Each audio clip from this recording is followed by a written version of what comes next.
आप सभी को जय यीशु जीवन संदेश के इस भाग में आपका स्वागत है।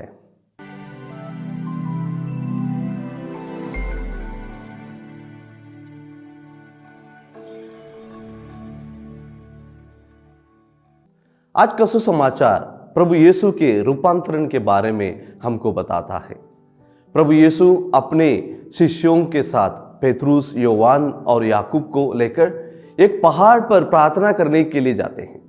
प्रार्थना करने के समय प्रभु यीशु का मुखमंडल का रूपांतरण हो जाता है और उनके वस्त्र उज्जवल होकर जगमगाता है और वहां पर मूसा और एलियास प्रभु यीशु से बातचीत करते हैं। पुराना ग्रंथ में हमने पढ़ा है कि मूसा को इज़राइल लोगों के लिए एक बहुत बड़ी जिम्मेदारी था और मूसा की उपस्थिति प्रभु के रूपांतरण के समय सभी पुराने ग्रंथ में लिखे हुए और दिए हुए नियमों का प्रतीक है और एलियास की उपस्थिति प्रभु के रूपांतरण के समय सभी नबियों का प्रतीक है। प्रभु यीशु के रूपांतरण के समय मूसा और एलियास की उपस्थिति हमें साहस दिलाता है कि प्रभु यीशु पुराने विधान में दिए गए सभी नियम और नबी के विरुद्ध नहीं है।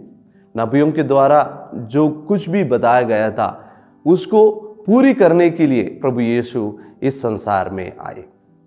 प्रभु के शिष्य उस खुशी का फल में रहना चाहते थे, रूपांतरण की खुशी में रहना चाहते थे। इसलिए पेतरुस यीशु से कहता है, गुरुवर यहाँ होना हमारे लिए कितना अच्छा है, हम यहाँ 3 तंबू खड़ा कर दे, एक आपके लिए, एक मूसा के लिए और एक एलियास के लिए।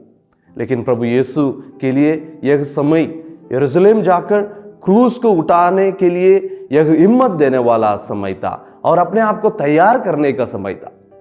हम भी अपने जीवन में बहुत बार खुशी के फल में ही जीवन जीना चाहते हैं, दुख उठाना नहीं चाहते हैं। लेकिन प्रभु यीशु हमें उनके रूपांतरण के द्वारा याद दिलाता है कि हमें पहाड़ से उतार कर नीचे आना है, अपने भाई बहनों के साथ रहते हुए उनकी सेवा करना है। अपने जीवन में जो भी दुख है, तकलीफ है, उसको प्रभु यीशु के नाम पर स्वीकार करना है और अपने जीवन को हमें आगे बढ़ाना है। यही प्रभु हमको सिखाता है। प्रभु के रूपांतरण के समय पिता ईश्वर का यह वाणी उन्हें सुनाई पड़ी, यह मेरा प्रिय पुत्र है, उसकी सुनो। पिता ईश्वर हम सबों को आज प्रभु यीशु की बात सुनने के लिए आमंत्रित करता है, क्योंकि प्रभु यीशु के शब्द में अनंत जीवन के संदेश है। योवान के सुसमाचार अध्याय 6।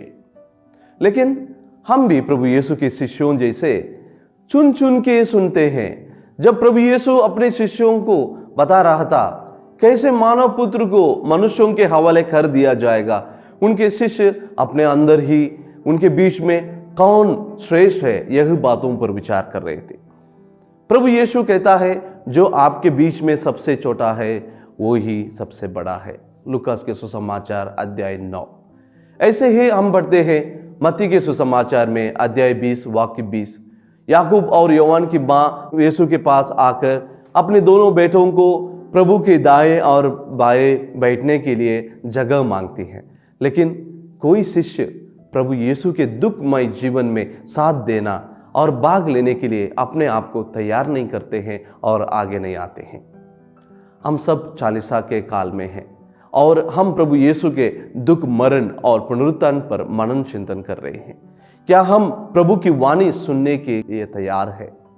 प्रभु का रूपांतरण हमारे आंखों के सामने एक मिसा बलिदान में होता है, जहां पर रोटी और दाखरस प्रभु के शरीर और रक्त में बदल जाता है। लेकिन हम इस बोझ के लिए अपने आप को कैसे तैयार करते हैं? हम भी प्रभु यीशु के शिष्यों जैसे प्रभु की रूपांतरण के जगह उनकी महिमा देखना चाहते हैं। लेकिन जब हम प्रभु की वाणी सुनकर उसके अनुसार अपने जीवन जीने के लिए तैयार नहीं हैं, तो हम प्रभु की महिमा कैसे अपने जीवन में देख सकें?